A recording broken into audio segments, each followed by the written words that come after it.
તો આજે તો શુક્રવારને આવી ગયા સવારે ઘરે. તો આજે આપણે જવાનું છે મંદિર ધોવા. ડોયલું ડબલા લઈને નીકળી ગયા અત્યારે મંદિર ધોવા હતું.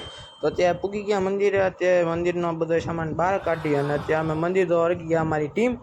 તો હાલો કરીએ ચાલુ. તો આ છે મંદિરનો કંઈક અત્યારનો આવો લુક ને આ 3 જણાને વરગાડી દીધા મંદિર ધોવા અને આપણે ભરવા માંડ્યા પાણી.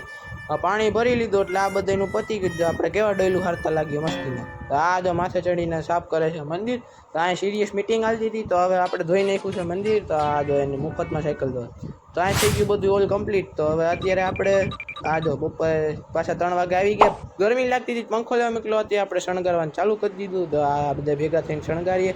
લગભગ 60% જેવું કામકાજ પૂરું થઈ ગયું છે અત્યારે. તો અત્યારે આપણે કરી નાખી પેપ્સીની પાર્ટી. તો આ જોઈ લો છોકરાઓ જુએ પેપ્સી. તો આ થઈ ગયું અત્યારે 70% જેવું કામકાજ પૂરું. તો અહીંયા શણગારનું કામ થઈ ગયું પૂરું. તો જય શ્રી રામ, હર મહાદેવ. તમને બધાને હનુમાન જયંતીની હાર્દિક શુભકામનાઓ. જય શ્રી રામ. લાઈક કરજો.